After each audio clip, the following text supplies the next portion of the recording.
Hi, welcome to Home with Hina.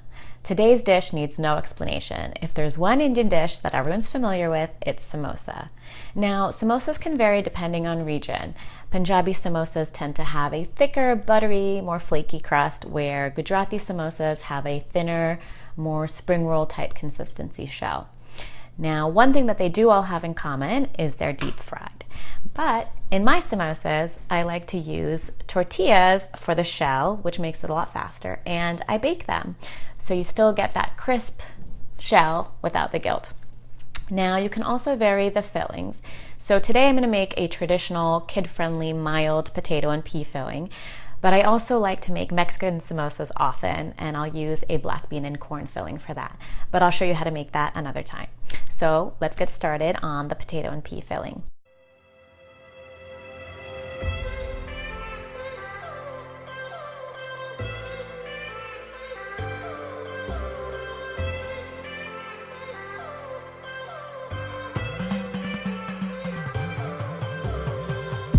So far from where I began, miss the sound of the waves, the breeze on my skin.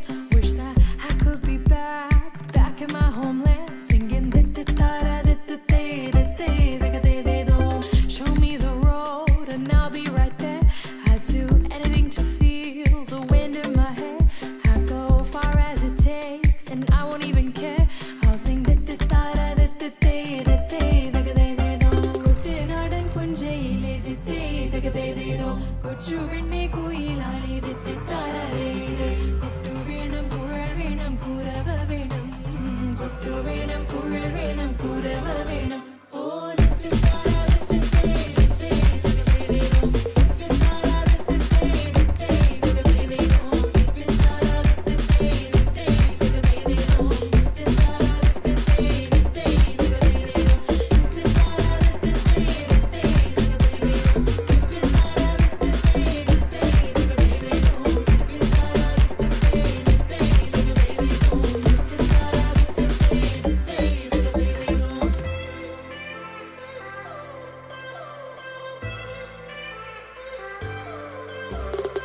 It's been 10 years, but I spend each day thinking, what if I hadn't gone? What if I stayed? But when so many things are calling me away, I'll sing. It fills my heart like no other song can. It's the sound of the race, the boats leave the land. Take me back to the waters of my homeland. We'll sing.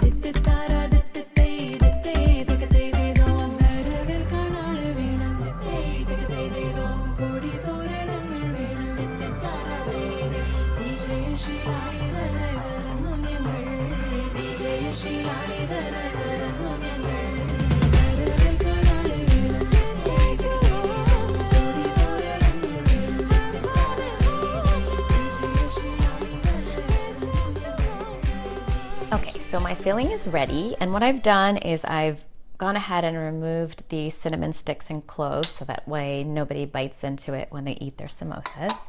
And I'm ready to assemble.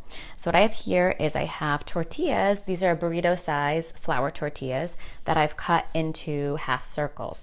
Now you can also use the whole wheat flour tortillas or any other colorful tortillas you like, but in my experience those don't get quite as crispy when you bake them.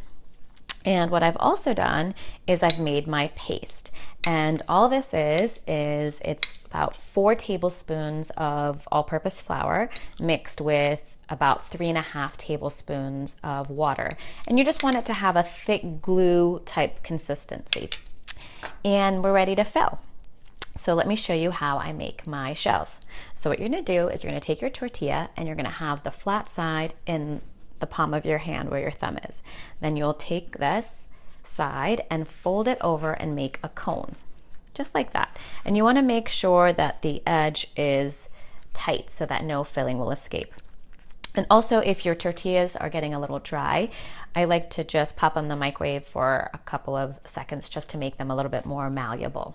So what I'll do is I'm going to take my glue and just dip my finger and spread it on this edge of the tortilla. And you could spread it as liberally as you like, and just roll this over to close it up. and you have this little cone. And then I'm going to take my filling, and I like to just put a little bit in first and push it down with the bottom of my spoon so I get it all the way into the corner so that each bite has a bit of the filling in it. And I'm just going to scoop up the filling inside. And you want to be careful not to fill it too much all the way in the top so you have a little bit of space to close it. And so I filled it about this far up. And then I'm going to take some more of my paste and spread it on the top flap of my samosa. And then tuck it in and wrap it up. And then I have this cute little triangle. And I'm going to continue filling up the rest of my samosas, and I'll come back and show you how I bake them. And another quick tip is that I like to do my samosas in a 3-part process if I'm short on time. So I'll go ahead and make the filling one day, and I'll assemble it another day, and I'll refrigerate it or freeze it. And whenever I'm ready to serve, I just have to take them out, bake them, and they're ready. Okay, so I'm almost finished with my assembly, and I have my oven preheated at 375. And I just want to show you a couple of more tips. So when I'm rolling my samosas, I want to make sure to minimize the amount of tortilla that I'm overlapping, and make sure that when I stick it together, I push it together tightly to make sure that it sticks, and just push it all around to make sure it's sticking. And also, this is a great activity to do with your kids. My kids are currently at school, so they can't help me, but they usually love to help me fill them. And you can even have them help you coat them in oil before we put them in the oven. So this is the last one, and I'm going to go ahead and fill it. And I just wanted to also show you that sometimes if you have extra tortilla on the flap, is you can just kind of rip it off if you don't want to use so much, as long as it's wrapped enough. So here's the last one, and I'm going to just tuck it over. And this one was okay, but some of them have a little extra pieces which I've ripped off. And also, if you want to make mini samosas, you can use taco shell size tortillas as well instead of the burrito size. Okay, so those are all done. You can see, and they're ready to go. And what I'm going to do now is I'm going to just coat them a little bit in some olive oil. So I brush a little olive oil, and I'm going to just coat them a little bit all around and put it on my baking pan.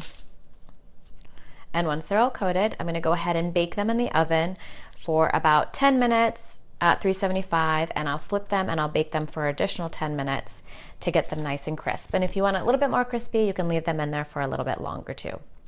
Okay, so I have just pulled my samosas out of the oven, and it smells kind of amazing in here.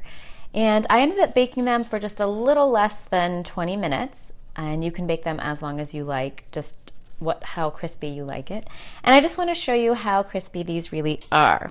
So I'm going to just go ahead and cut this one in half, and you can hear that crunch, and you can see how it looks inside.